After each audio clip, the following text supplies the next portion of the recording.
Filho, não esquece de levar o casaco, hein? Tá bom, mãe. Te amo. Apvida é medicina e odontologia inteligente para todo o Brasil, com inovação, tecnologia e acolhimento para entregar a saúde que você merece. Apvida, saúde para valer. E você, seguidor, seguidora do Portal da Holanda, eis-me aqui mais uma vez, hoje quinta-feira. Está todo mundo aí na preparação para o relaxamento, a doce oportunidade que nós temos de conversar durante o fim de semana. Então, isso é muito legal. E eu quero acentuar para vocês, na abertura deste encontro que eu estou tendo hoje, que é o seguinte: eu vou conversar daqui a já, né?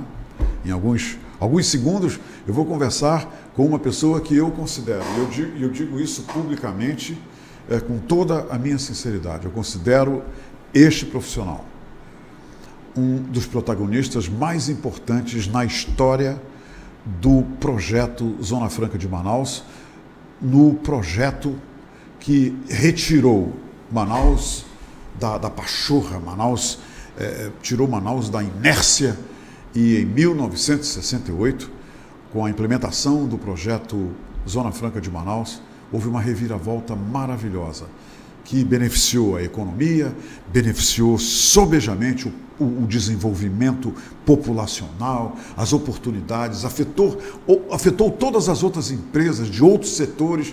Quer dizer, foi uma revolução o início da implementação do projeto Zona Franca de Manaus.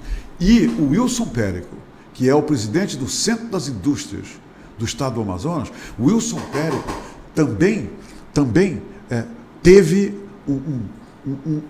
uma participação nesse processo muito interessante, porque depois que o projeto foi implantado, surgiram a SUFRAMA, a Federação das Indústrias do Estado do Amazonas, o Centro das Indústrias do Estado do Amazonas, e isso fez com que o Wilson Périco se tornasse não só uma testemunha viva do desenvolvimento, da revolução, fez com que ele fosse um dos seus atores mais importantes neste grande palco que foi montado para o desenvolvimento do Amazonas.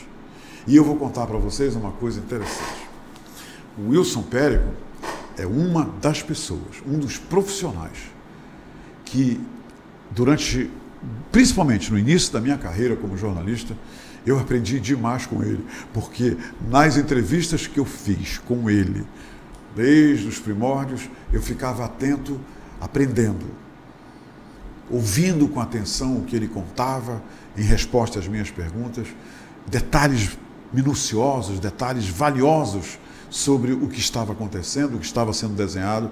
E hoje eu me sinto muito orgulhoso, muito gratificado de voltar a entrevistar uma pessoa com quem eu aprendi muito, só por ouvi-lo durante as suas manifestações, não só para mim, mas para outros jornalistas aqui ao longo do tempo na imprensa do Estado do Amazonas. Ele vem aqui para detalhar para todos nós uma história de sucesso, uma história cheia de altos e baixos, uma história cheia de ataques e contra-ataques, e que envolve um projeto que revolucionou o Estado do Amazonas em todos os sentidos, que foi o projeto Zona Franca de Manaus. E a CIEAM, fazendo 42 anos agora, é, indubitavelmente, um dos pilares mais importantes e que mantém o projeto vivo, sólido, como o tronco de um carvalho. É a minha opinião. Wilson Périco, seja muito bem-vindo à Hora do H. Eu tinha que dizer essas coisas que estavam entaladas aqui, eu tinha que falar isso para você na abertura do programa. Você me envaidece muito. Muito obrigado pelas palavras. Você me pegou de surpresa, eu não esperava tanto. Eu tenho a minha autocrítica, eu sei o quanto eu me dedico a esse nosso Estado, representando o Centro da Indústria hoje, um orgulho que isso me dá e a responsabilidade que isso me traz, dar continuidade a um trabalho iniciado lá atrás pelo Dr. Mário Guerreiro, por exemplo. Sim. Então, e quando você fala dessa forma, me colocando como um dos atores dessa peça, eu faço isso com muita gratidão, Humberto. Gratidão por tudo que essa terra deu e dá para mim, para minha família, para os meus netos hoje. Então, a defesa que eu faço do modelo não é a defesa de interesses, é a defesa de direitos. O interesse cada um tem o seu. E aí nós entramos numa outra página desse livro que nós estamos escrevendo ainda. O como preservar isso que sustenta o nosso Estado socioeconomicamente, com os empregos que nós geramos, graças a Deus superamos mais de 102 mil empregos hoje no Distrito Industrial. Há tempos nós não tínhamos isso. São aproximadamente 500 mil empregos diretos e indiretos. Só que nós não podemos nos permitir deitar e dormir em berço esplêndido, não. Esse Estado, que já foi o Estado que mais contribuiu com a balança comercial desse país, na época lá áurea do extrativismo, e aí também ninguém pensou à época de atrair para cá os investidores que se utilizavam da borracha, né, da balata, da juta, da malva, para produzir aqui os seus produtos.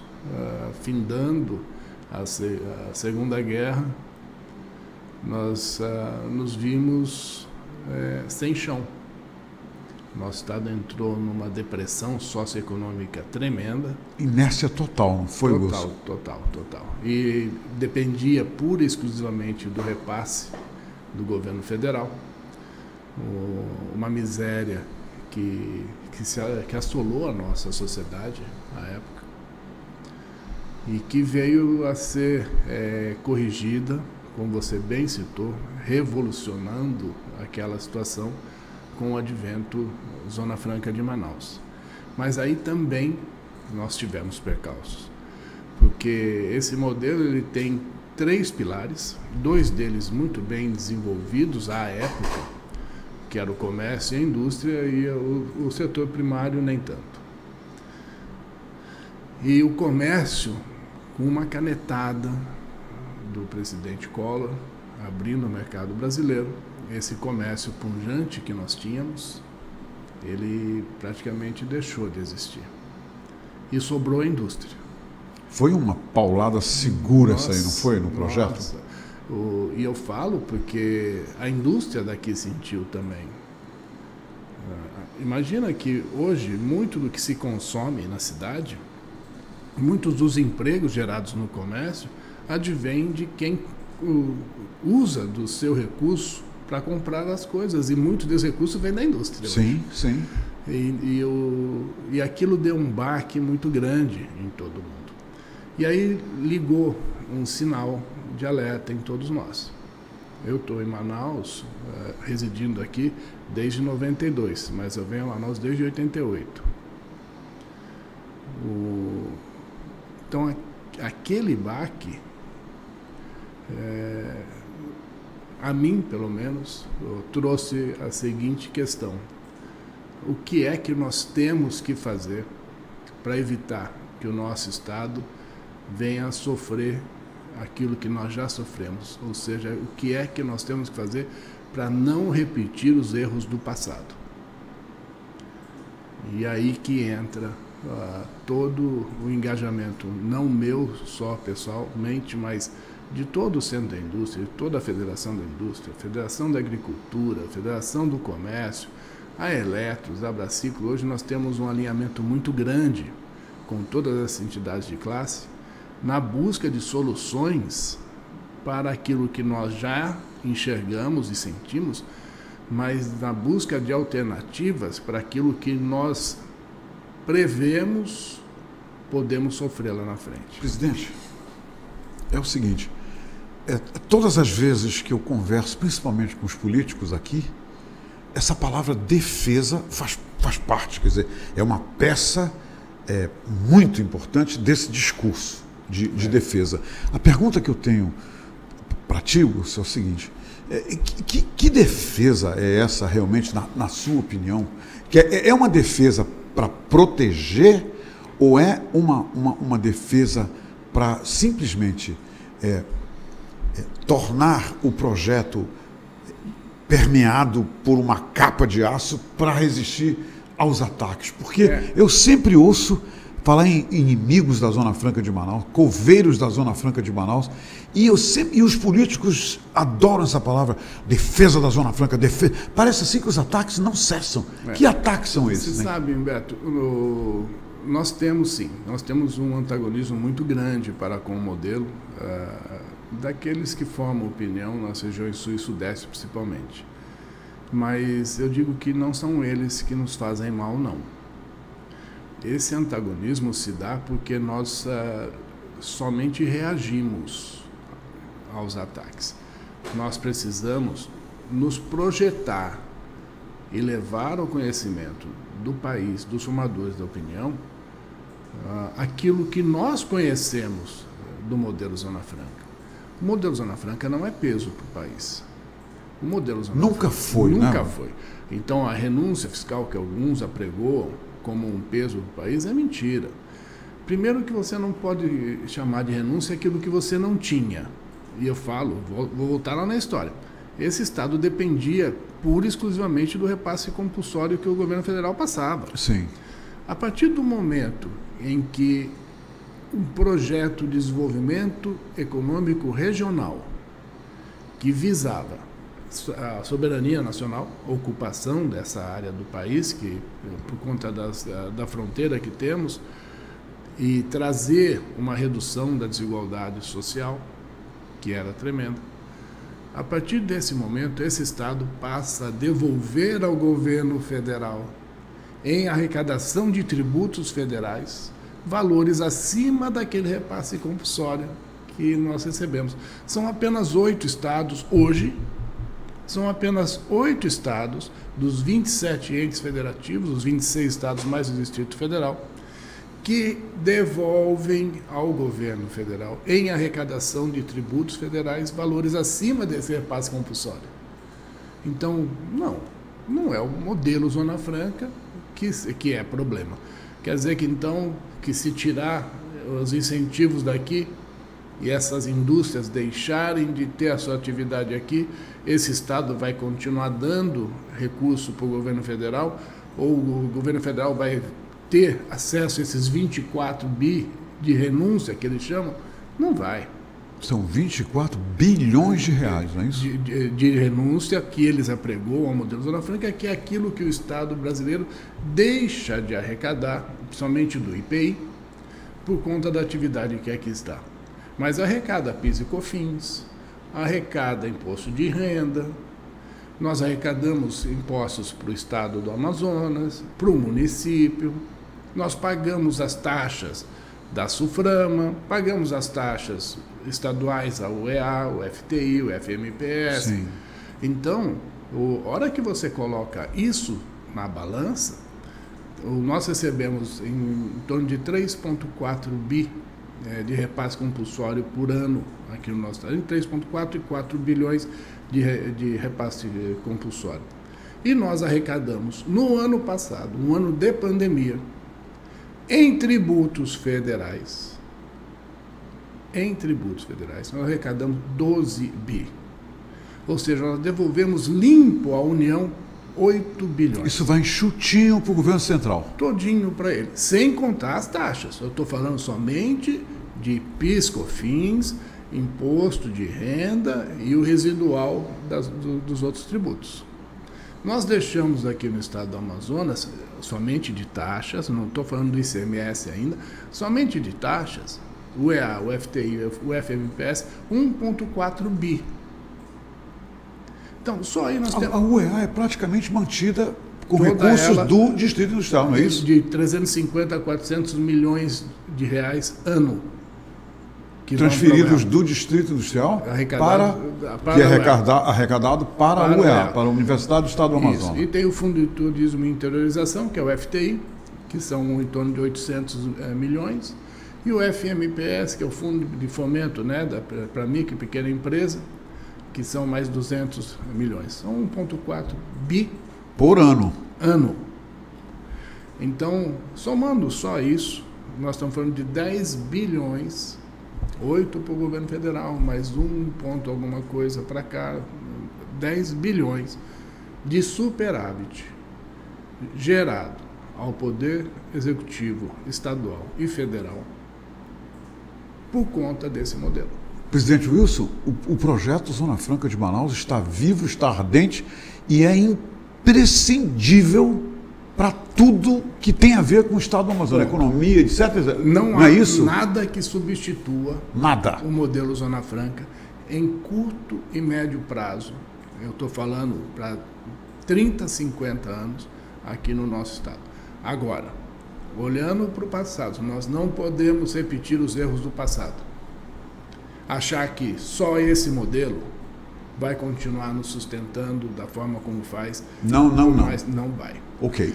Qual seria uma alternativa assim imediata que como presidente você poderia sugerir, que até de forma hipotética, né, para criar o debate? Então, qual é a grande alternativa? Então, nós temos que criar várias outras atividades, novas matrizes econômicas, que venham a se somar com o que o modelo Zona Franca dá hoje para o nosso Estado. E isso é urgente? É para ontem. Tudo isso é para ontem. Então, quando a gente fala de turismo, nós não temos nada de faturamento no turismo aqui. Nós temos uma vocação... O turismo foi para a lona, né? Está na lona. Nós temos uma vocação turística impressionante. Sim, concordo. Aí eu vou falar do maior atrativo esportivo que nós temos, que é a pesca esportiva. Esses pacotes hoje são fechados fora daqui. Sim, tudo direto. E não fica nada para o nosso Estado. Alguns nem passam pela cidade. Do aeroporto já embarcam, já vão embora para Barcelos, Santa Isabel.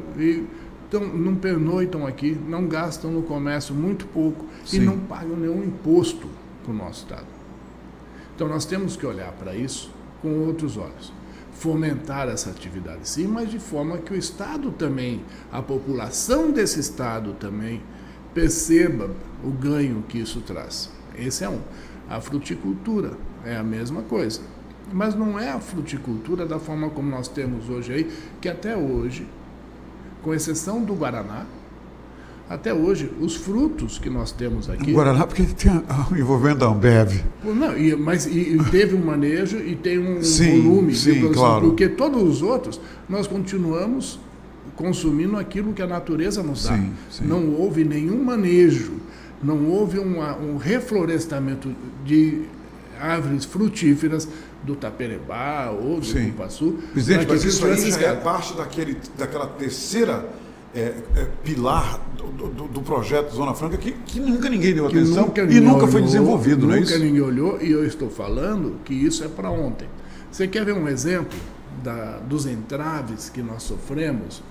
E me custa entender os motivos para a não solução. 2 exemplos somente. Potássio. Nós temos a segunda maior jazida de potássio do mundo aqui, do nosso lado. O Brasil importa 95% dos fertilizantes que consome na agroindústria. Principalmente da Rússia e do Canadá. Por que é que nós não conseguimos trazer para cá o fabricante de fertilizantes que hoje exporta para o Brasil? Sim. Se instalar aqui, produzir fertilizante em cima da segunda maior jazida de potássio do mundo, sim, se tornando... Que fica aqui no Nova Olinda do Norte, aqui perto. Todo esse Silves, Nova Olinda do Norte, né? Então, pegar e tornar aqui um hub para esse que exporta para nós, mas produzindo aqui, atender o mercado brasileiro e daqui ser um hub para as Américas. Mas à época, ao invés de pensar nisso, nós estávamos pensando em como tributar o potássio. Um outro exemplo, nós falamos de questões de acessibilidade, logística, que a BR-319 é uma novela daquelas mexicanas de anos, né? É a única ex-estrada do Brasil, do mundo, é uma ex-estrada. E é isso que eu falo que me custa entender a dificuldade de encontrar as soluções. Nesta estrutura de governo federal. Nós temos um vice-presidente que falou que comeria a boina dele se não saísse a estrada. Sim, sim. Nós temos o ministro da Infraestrutura, que tem a estrada na lista de prioridades dele desde o primeiro dia de mandato. Nós tivemos o ministro de Meio Ambiente, que falou que era favorável, sim, à pavimentação dessa estrada. Não é abertura, não é construção, é a pavimentação sim. dessa estrada. Nós temos os governos dos 3 estados, Rondônia, Roraima e Amazonas, que necessitam e querem que essa estrada aconteça. E nós não conseguimos desatar esse nó. Sabe, eu brincava ontem com algumas pessoas na reunião que nós tivemos, que nós vamos para Brasília de novo, levar um pleito nosso novamente, porque o Ministério Público quer um cumprimento de algumas regras que são incabíveis para licenciar, para autorizar a pavimentação daquela estrada. Então eu já vou levando uma boina nova para o vice-presidente. Né? Mais uma das centenas de viagens ao longo de todos esses anos. Uma boina nova para ele. Nós vamos falar com o ministro Tarcísio novamente. Nós vamos falar com o parlamento. Porque o Brasil está perdendo. Se o Amazonas não ganha, o Brasil não ganha. Exato. Todo mundo perde, né, presidente? O Brasil, sem o Amazonas, é menos Brasil. Sim, concordo plenamente. Então, é essa a nossa bandeira. Eu não estou defendendo interesse, não. Eu estou defendendo um direito do povo brasileiro. Sim, uma realidade que está aí para ser vivenciada. E de ter um Estado brasileiro menos desigual. Sim. E para que a nossa população daqui seja abraçada por mais oportunidades. Porque o que nós precisamos olhar não é o faturamento do polo industrial. Nós não precisamos olhar o volume de produtos aqui produzidos. Nós precisamos olhar o número de empregos que nós geramos aqui e no entorno. É verdade. Esse é o nosso papel. E aí, quando a gente pega e fala do modelo Zona Franca, uma outra coisa que a gente também tem que ter em mente é o seguinte: a inovação tecnológica é o nosso maior risco.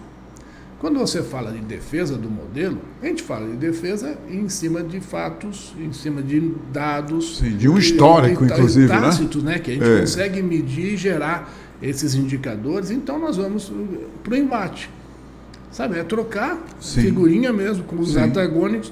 Por que você está achando que o Zona Franca é um peso se eu estou te mostrando que não é? Claro. Por que você está falando que a Zona Franca tira a concorrência, a competitividade de indústrias dos outros cantos do Brasil se eu estou te mostrando que não é? Então, agora, com a inovação tecnológica a gente não pode brincar também. Nós estamos entrando aí na 4.0, não é isso? E Humberto, se nós olharmos no passado recente a quantidade de produtos que nós deixamos de ver nas lojas, eu falo para você, não é do DVD, não, é do Blu-ray que ninguém vê mais. Sim. O televisor de cinescópio que reduziu e daqui a pouco com o que vai ser como acesso para você assistir alguma coisa. Nós estamos falando, nós alugávamos fita de final de semana. É verdade. Tudo isso se acabou. Exemplo. Os DVDs, os CDs acabaram. Então, exemplo do quão veloz é tudo isso. A Nokia era a maior empresa produtora de telefonia celular. E ela errou no timing da migração para o smartphone. A Nokia praticamente deixou de existir. Foi aí o tropeço, né? A inovação tecnológica, eles tinham projetado que isso aconteceria em 7 anos, aconteceu em 2. Então, e agora tudo está mais veloz, né? Tudo, Humberto. E é isso que eu falo. Então, nós temos um desafio premente. Os veículos a combustão, eles tendem a acabar no futuro. Existe todo um impacto social muito grande. Avalie, deixa de usar combustível, o gasolina, o diesel. Olha o que acontece para trás. Postos de gasolina, com os empregos que tem, as transportadoras. Então, isso segura ainda esse mercado. Mas vamos olhar o que está acontecendo no mundo hoje, a quantidade de carros híbridos, veículos movidos à eletricidade, cada vez maior, cada vez de tudo que é tamanho. Então, nós temos que olhar para isso também aqui, porque o segundo maior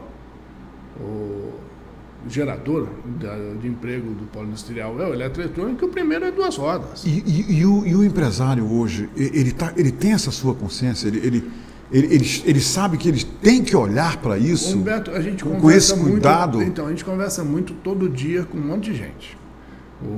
E não estamos falando para crianças, nós estamos falando para grandes multinacionais. Né? Nós não temos empresas nacionais, vamos falar assim, nesse game. Nós temos grandes multinacionais instaladas em território nacional, instaladas aqui em Manaus, que se somam a algumas empresas nacionais disputando esse mercado. Um mercado que é global. Hoje, as indústrias aqui atendem o mercado brasileiro por uma deficiência que nós temos de custo para brigar com as exportações. Mas eu duvido que alguém não tenha essa visão. E eu falo, nós não podemos cometer o erro da Nokia, por exemplo.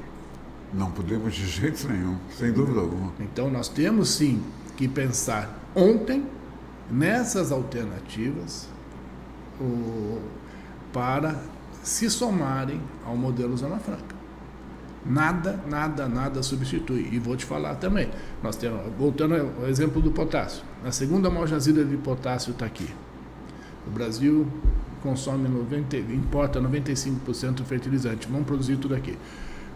A jazida de potássio, em plena carga, ela geraria 1.500 empregos diretos. Nós precisaríamos de 100 empresas ou jazidas como essa para gerar o que o polo industrial gera de empregos diretos hoje. É importante, mas jamais vai substituir. Sim, sem dúvida. O turismo. Um hotel com 50 apartamentos de 4 ou 5 estrelas, ele gera em torno de 250 a 300 empregos. Nós precisaríamos aí de uns 500 hotéis para chegar ao número de 100 mil empregos que gera o polo industrial. Sim. Agora, nós precisamos do turismo. Precisamos do potássio. É verdade. O mundo hoje é escasso em proteína animal. E nós temos aqui um celeiro de proteína animal, que são os peixes da nossa região. Sim. Que nós devemos já começar a explorar de maneira a olhar não para o mercado da capital, mas para o mercado brasileiro e o mercado mundial, para exportar isso tudo. E aí eu vou falar mais também, não é só o pescado, nós temos carnes exóticas que nós podemos explorar. O catitu, que é o nosso porco do mato, sim, o jacaré, sim, sabe? Então, por que é que nós não avançamos nessa agenda e fazemos disso um branding Amazônia, não é Amazonas, Amazônia, e vendemos esses produtos com valores agregados altíssimos para o mercado internacional? E é algo que é possível realizar. É claro que é. Então, agora, basta nós juntarmos o apetite do investidor com a inteligência que ainda nós carecemos do poder concedente para se juntarem para esse objetivo comum. Por que eu falo? Vou dar um exemplo de novo da Zona Franca. O cara quer fazer alguma coisa que não é produzido aqui ainda. Vai fazer um drone, por exemplo. Poxa, eu quero investir 100 milhões de dólares numa fábrica para produzir drone em Manaus. Muito bom, venha para cá, só que você tem que ir para Brasília primeiro provar o seu PPB. Não fecha. Aí começa a corrida de obstáculos, né? Não fecha a conta. Não fecha. Então, nós temos que mudar isso. Primeiro, questionar o porquê do PPB, mas se for mantido o PPB, sim, o Estado e nós, entidades de classe, pleitearmos a fixação dos PPBs para produtos que nós enxergamos como produtos importantes para os próximos 5, 10 anos. E aí, com esse PPB já fixado, nós vamos atrás do investidor. Wilson Lima. Calma. Wilson Périco. Eu estava pensando, francamente, eu estava pensando no governo e me veio o nome do governador, que é o seguinte: eu estou entendendo aqui que é muito mais é muito mais uma situação de preparo para a manutenção, através da inovação, do que a defesa. É lógico. Né? Quer dizer, e isso envolve o governo, isso envolve todo mundo. Nós temos que perder, tem que entender isso. Nós temos que perder a mania de estarmos com o pires na mão. Humberto, nós não somos o patinho feio dessa história, não. Não somos. Eu já ouvi isso. E nós temos que nos portar como tal, com a estatura necessária para falarmos do modelo Zona Franca em qualquer canto desse país. Com orgulho. Com orgulho e com os argumentos e dados que nós temos. Nós não precisamos brigar para defender. Isso. Não, nós temos que nos antecipar e mostrar que isso aqui, o Amazonas principalmente, não é problema para o país, muito pelo contrário. Está aqui, no nosso território, boa parte das soluções dos problemas atuais e futuros desse país. Agora, nós temos que ter estatura e inteligência para driblarmos as questões que nos impedem de ter uma BR-319 pavimentada, por exemplo.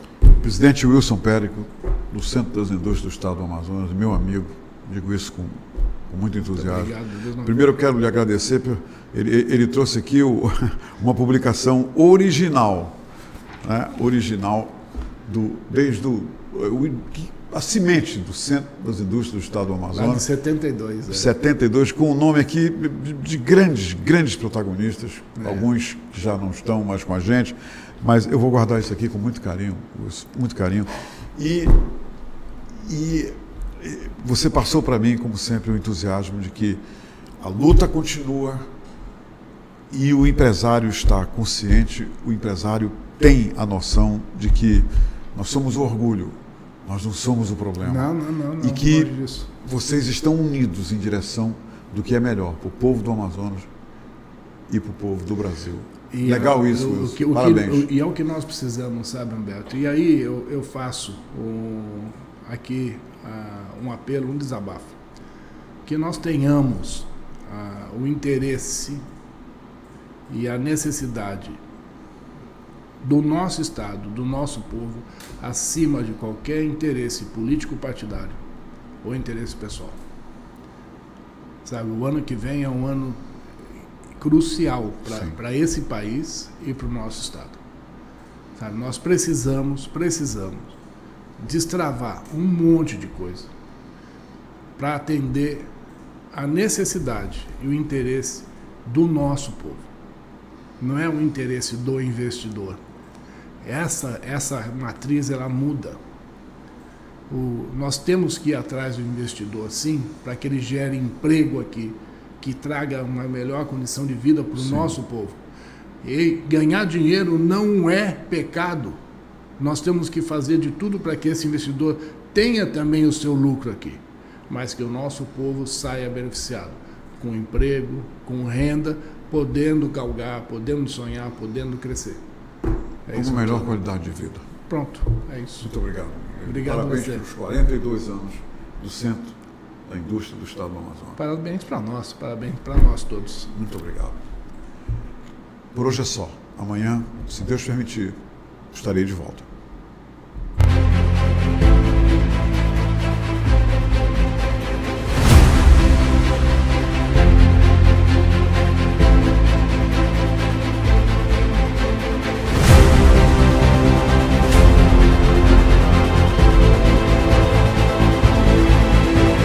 Neste lugar, vários profissionais foram capacitados para estarem nestes lugares.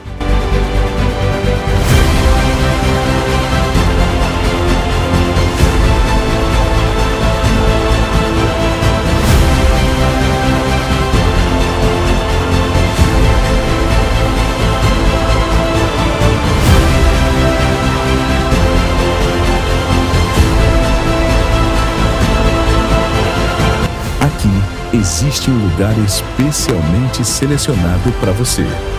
Vencer Singular Educacional. A educação muda você e você muda o mundo. Filho, não esquece de levar o casaco, hein? Tá bom, mãe. Te amo. Apvida é medicina e odontologia inteligente para todo o Brasil, com inovação, tecnologia e acolhimento para entregar a saúde que você merece. Apvida, saúde pra valer.